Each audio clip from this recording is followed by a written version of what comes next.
With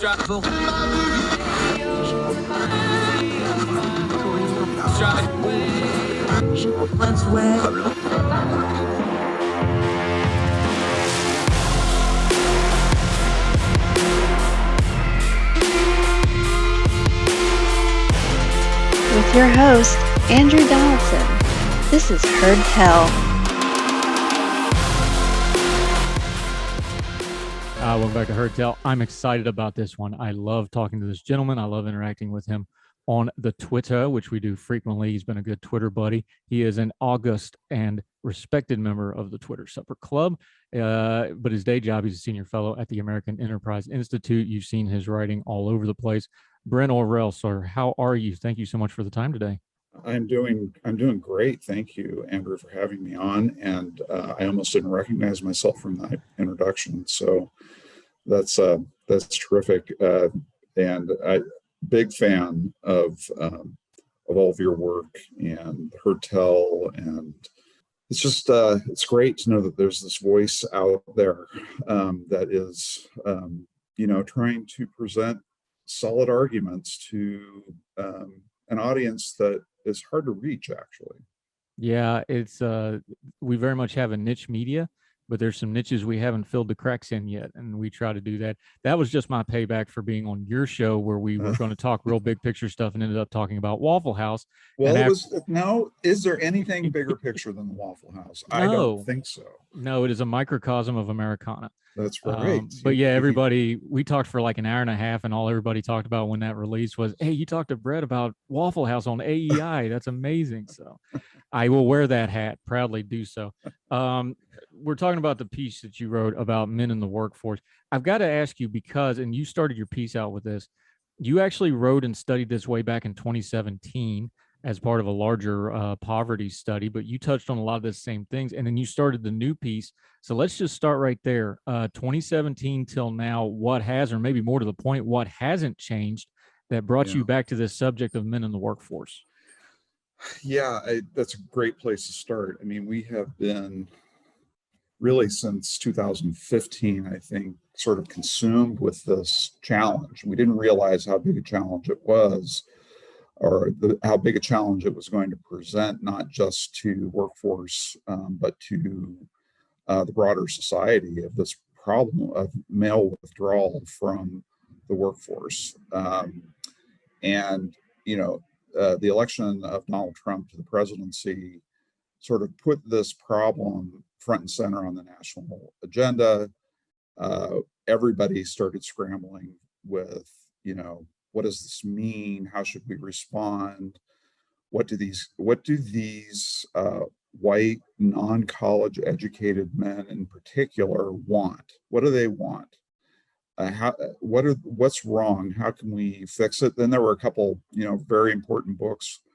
Nicholas Everstad here at AEI wrote a good book, a short book on the problem of male workforce disengagement, and then the two scholars up at Princeton,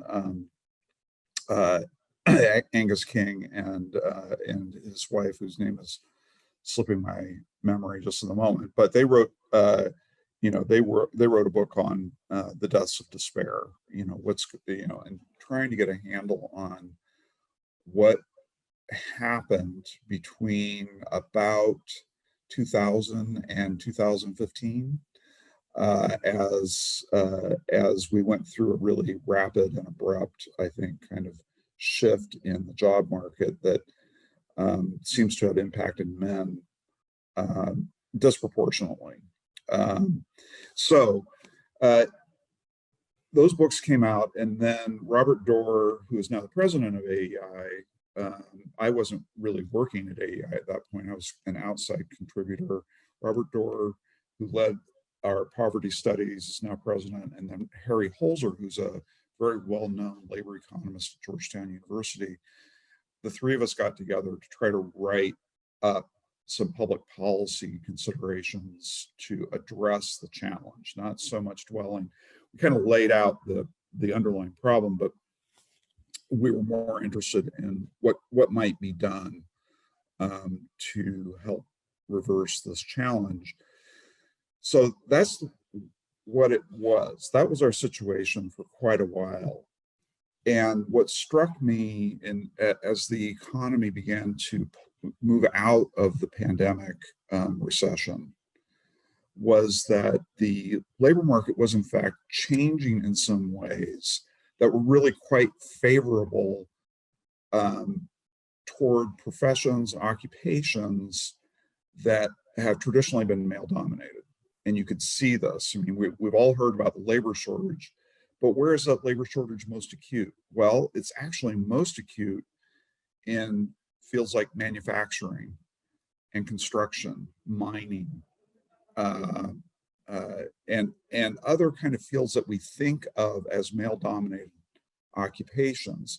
So my purpose in kind of resurfacing this issue was to say, hey, you know, we may have an opportunity here with the way that the labor market is shifting to have something of a pull as well to pull men back into the workforce, but also a push on the policy side. So that was really the purpose is this article, was just to sort of highlight, we have a moment. We don't know how long that moment's going to last, but there are a million open manufacturing jobs in the United States right now. There are hundreds of thousands of construction jobs, and that's projected to increase.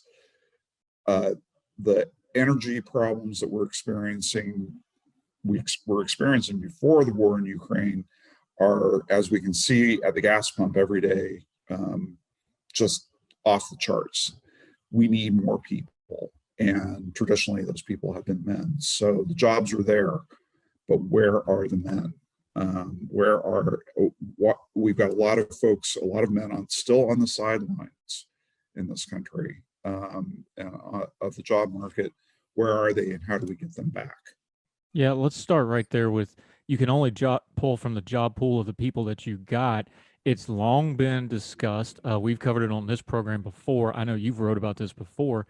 It seems like the entirety of our secondary education system is becoming a funnel to college. So how do we wind up with non-college males? We know 60-some%, it varies a little bit, of the population does not have a college degree. If we're going to talk about non-educated white males, how are they winding up that way? Is it the kind of passing of the secondary education vocational system of education? Is it the other societal factors you talk to? Let's get the nomenclature right of why are they college non-educated in the first place, because there's a lot of them out there. Yeah, I mean,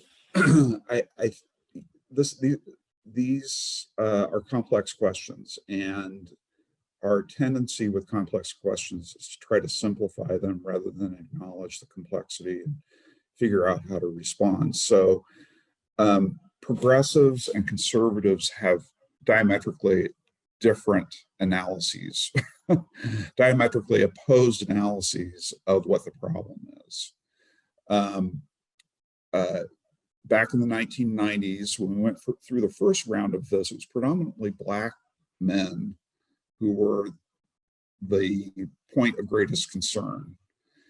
And the argument from the progressives was, this isn't a problem of culture, it's not a problem of morale, it's not a problem of character, it's really a problem of the jobs having picked up and moved away from where these men lived, right? The industrial sites where industry was located, concentrated in the cities. Some of that just went away, period, but some of it actually just moved. It moved to the suburbs, or it moved from Michigan to Atlanta, or it moved to the Southwest. You know, that there was both sort of an internal geographic displacement and an international geographic displacement, but progressives insisted that this was a structural problem and not a cultural problem.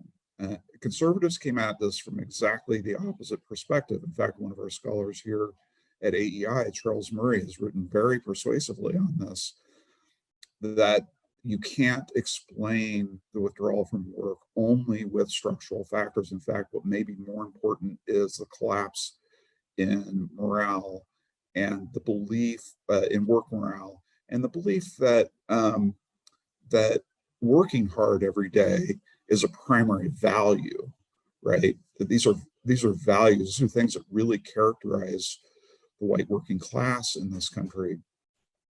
This is how men define their character, their personhood, was as workers and providers for their families, and that that it was that was the collapse that was going on in the 1990s among Black men, was that collapse in identification with work. So we fast forward to 2015, and many of the conservatives, not all, certainly not Charles Murray, really began to migrate toward the progressive position, right? They looked at white male unemployment and said to themselves, well, this can't be really be, these are our people. This can't be a cultural problem, right? This has to be structural. They took on a lot of the structural argument, saying it was trade, it was automation, it was the displacement of communities from good jobs, or good jobs being displaced away from the communities where they've traditionally been housed. So don't blame the men, blame the trade agreement. And that turned out to be a very potent political argument, and something that Donald Trump really, ran on in large part, was the sort of resentment about economic change. So that argument, it was just remarkable to me, and this is another one of the things. So the change has really become so apparent, is that conservatives, particularly those we think of as kind of the national conservatives, the more populist part of the Republican Party, which is most of the Republican Party now, really have adopted this structuralist argument, rather than thinking about the harder questions of agency, personal decision making and choices, the willingness to move when you need to find a new job.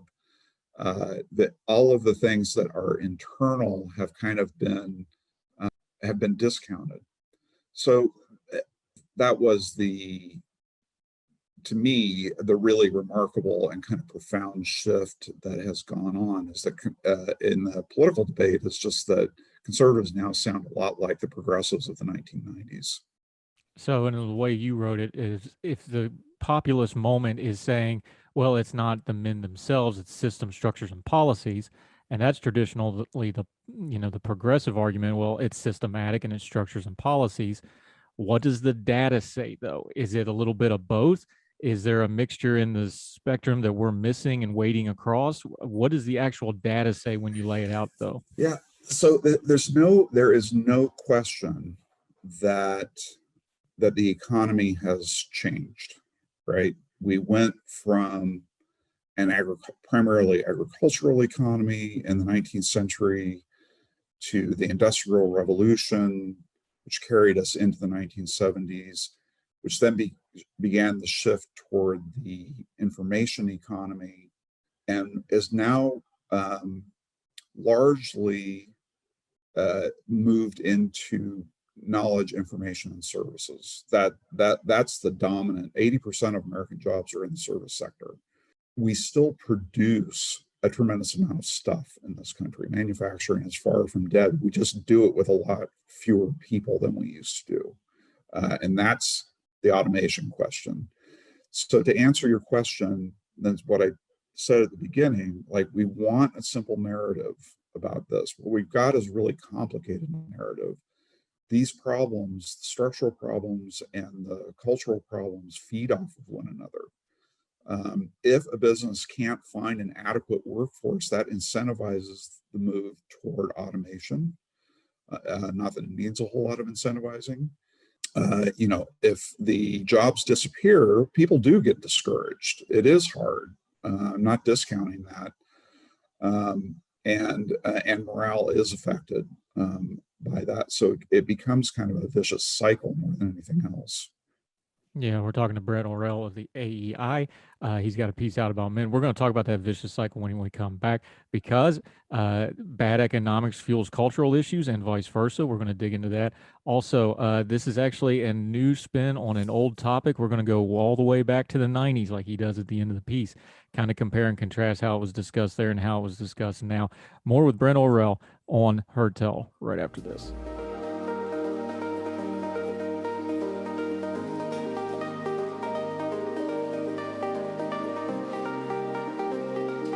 Welcome back to Heard Tell. I'm Andrew Donaldson. We're joined by Brent Orrell, Senior Fellow at the American Enterprise Institute. Good friend of the program, been a Twitter buddy for a long time. Thrilled to talk to him again. All right, where we left off, we were talking about these cultural issues and the economic issues, and they can never really be separated. When we talk about a specific demographic like the white, non-educated male workforce, and you start talking about poverty things, which was kind of the genesis of this way back when you first started studying it, you talk about things like opioid addiction. You talk about things like disability, and that there can be some abuse inside of that system once people are disaffected and or fall into problems, both real, imagined, and of their own making. These things feed each other, because when you don't have an economic option, that's when a lot of those worst parts of our culture start rearing their head back and forth. Is that showing up in the data when you're talking about this missing male workforce? I got to imagine it's not only a trend, but it seems to be a steady trend now.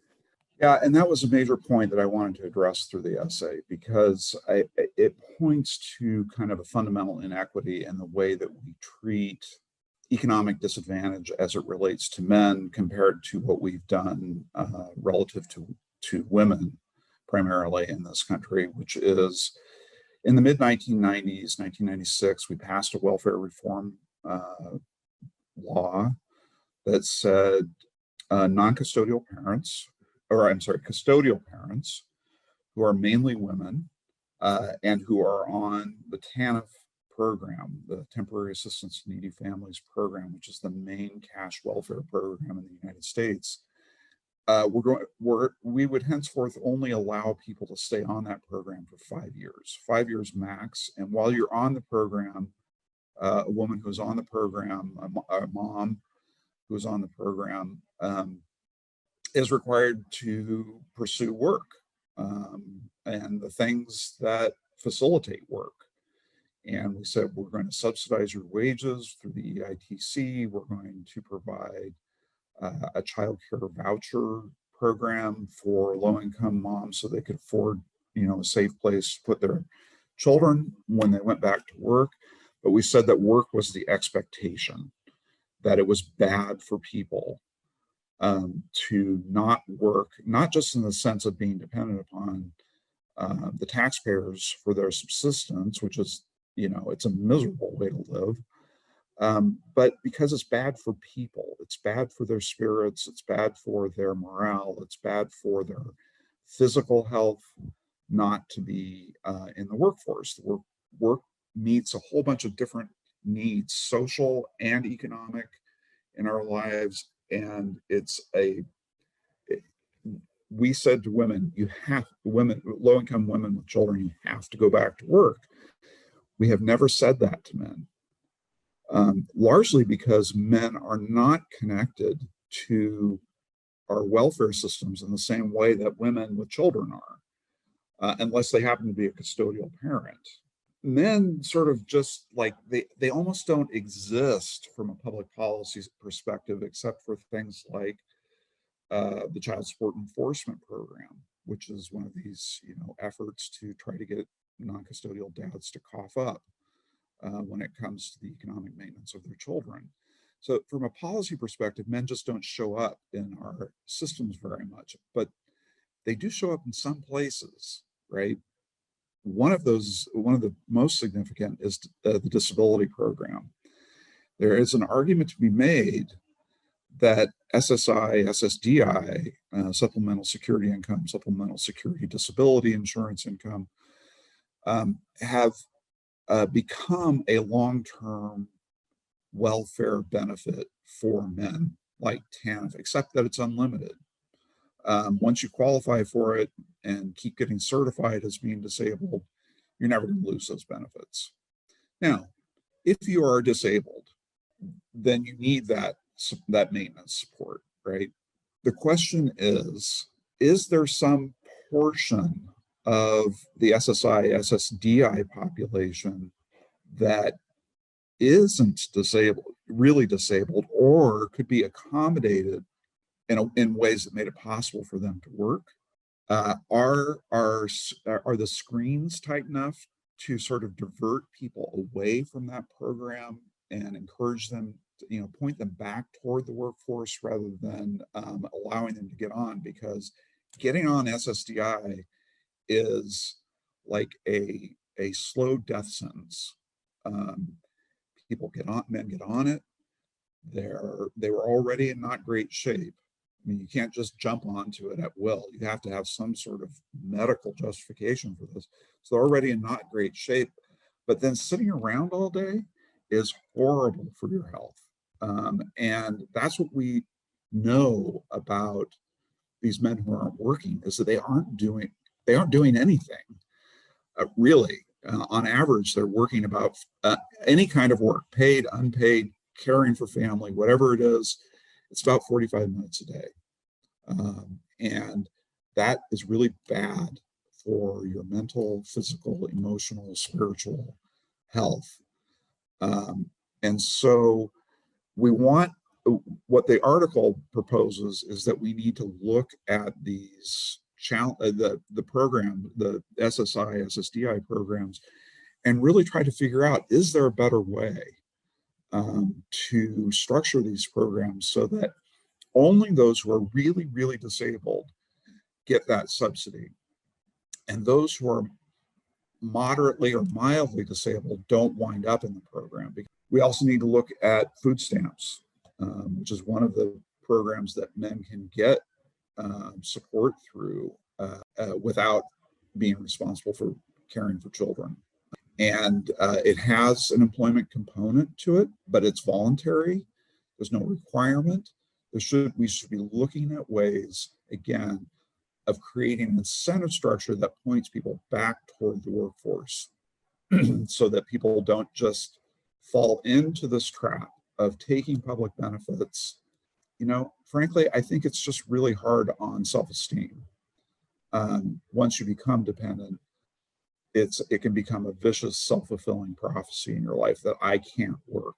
So anyway, those are a couple of the programs that I was thinking about.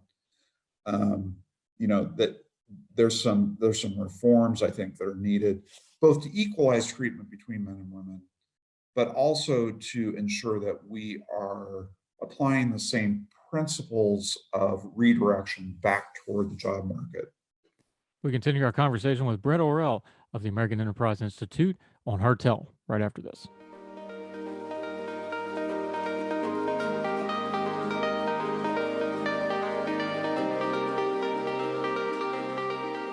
Yeah, and I remember speaking with Brent Orrell of the American Enterprise Institute, our good friend.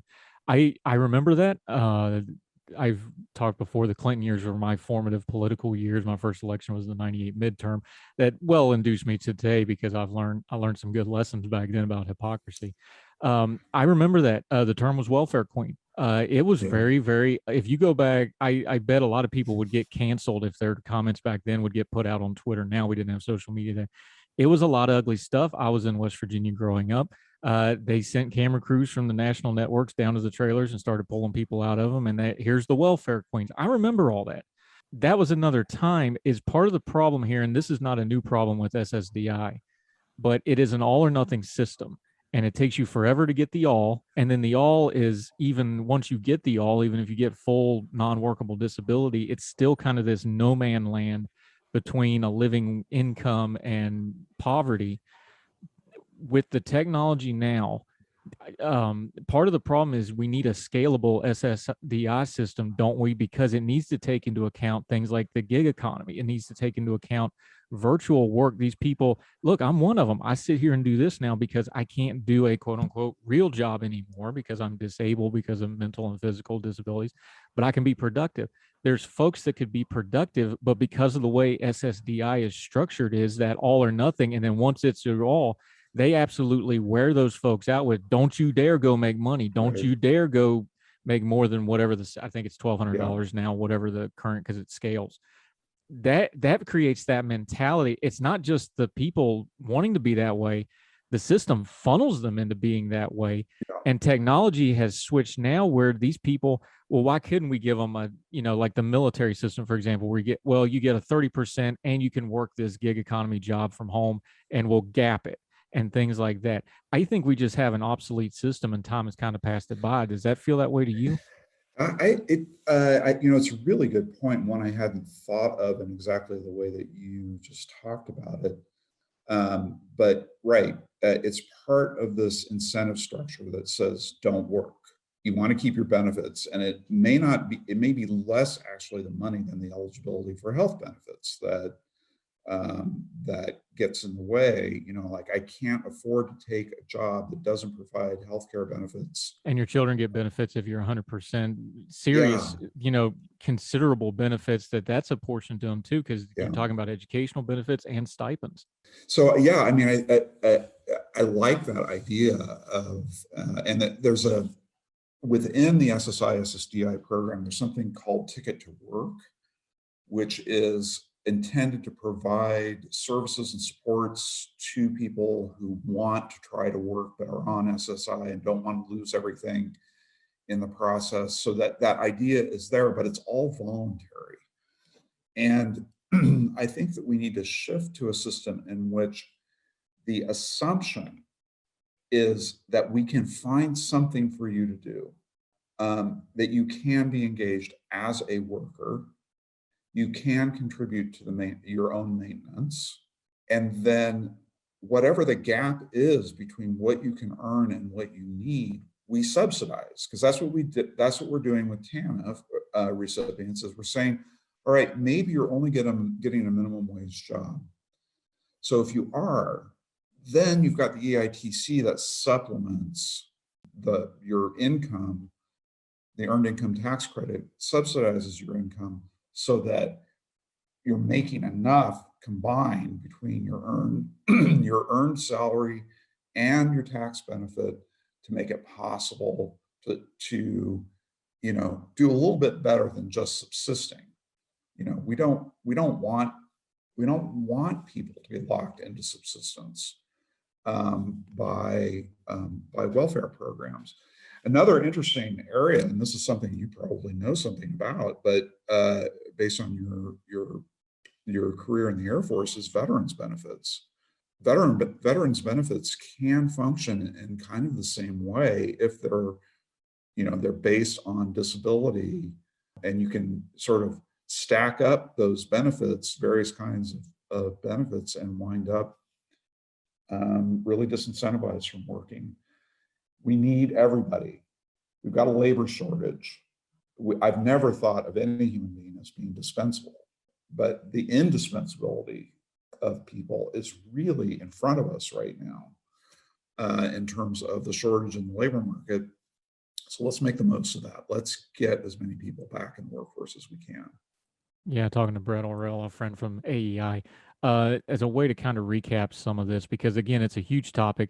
Your new piece is great on it. It also links back to the older work you've done. I encourage folks to read it. Will be part of this. I think everything we do nowadays, especially when it's a heavy topic like this, there's a language barrier to it. You already touched on it, that the populist notion and the progressive notion has kind of met in a certain way with the way the language approaches it. We already know that talking about men in this regard is a little bit fraught. What language wise should we be doing to, because again, well, we touched on, we don't want to do the welfare queen thing again, because that was ugly and it was uncalled for and it was, very misogynistic, quite frankly. We don't want to do that with these men, because we already seen what happens when they really get disinfected and victimized. Bad things happen. what's the terminology we should be using to go after them? I know we got acronyms for it for the academic side, but when we're just on our social media or advocating about it, what's the way we should address this, do you think? Yeah, so again, really terrific question. I think if I were thinking about this from the standpoint of what women have had to put up with in terms of the way that they've been talked about as welfare queens and dependent, I guess my sympathy might be a little bit limited. And let's be honest, right? That language as applied to women was not just misogynistic, it was frequently racist. I mean, it was about Black women, right, that were caricatured for political purposes. We don't want to do that. We don't want to dehumanize people. So we need to avoid those kinds of stereotypes. It strikes me as historical irony that the very language that was used to caricature women was targeted at the demographic that we're talking about now.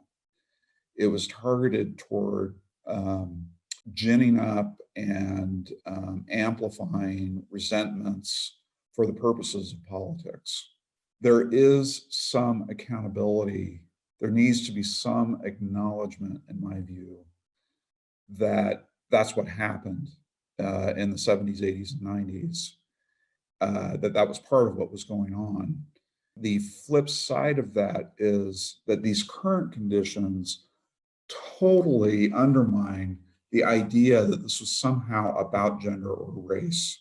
This is a human problem that affects all kinds of human beings, regardless of race, ethnicity, gender, sexuality, whatever categories you want to throw in there. And that this human problem requires solidarity across the social and economic spectrum. We need to acknowledge that just as the women that we talked about in the past had structural disadvantages that played an important part in their dependency, we need to look at our current dependency problem and say, yes, there are structural elements here that have to be dealt with: economic, social, cultural. But we need to be honest that that's a big change in everyone's tune from where we were in the 1990s, and that there needs to be a little bit of a reckoning around that. Truth and reconciliation. We need truth about this, about some of our attitudes from the past. Yeah, that reckoning that is always just over the next hill, my Uncle Denny would say when we're hiking, and you never quite ever got over the next hill. But we have work to do still, my friend, and we'll continue to talk to you about it because you do good work. We're going to have you back on frequently because you're so insightful and you've been a good friend, and we appreciate this. Until we get you back, let folks know where they can find you and your work and your social media so they can keep track of you until we talk to you again on Hertel. So I'm, as you already said, I'm active. Some would say way too active on Twitter, and it's at Orrell, ORRELLAEI, is where you can connect with me. There, I'm also on LinkedIn if anybody is working off of LinkedIn, and then of course. Everything that I write for my job is published at aei.org, and you can search my scholar page. I have a page that's just about my work, all of my work. So those are the best ways, and always anxious to hear from people who are reading the work. A lot of people don't like comment sections on their articles. I actually like comment sections. If they're horrible and mean and nasty, I don't respond. But if somebody raises a question, I want to think about it and respond to it. So always glad to hear from people. and you can reach me, and my email is on the webpage. Yeah, one of the things we're proud of at Ordinary Times for 15 years, with a few exceptions, because everybody's got their special cases. We're pretty proud of the comment sections. Pretty high end folks, and I agree, because that's where you get a little bit of the push and pull where creation happens. So you do good work, sir. I appreciate your time greatly on this. A lot to chew through this. We could probably do 4 or 5 of these on there. We might do it, and someday soon you and I will share a booth at the Waffle House, my friend. That sounds great. I can't wait. Thank you for your time, sir. Appreciate it. You bet. Thanks.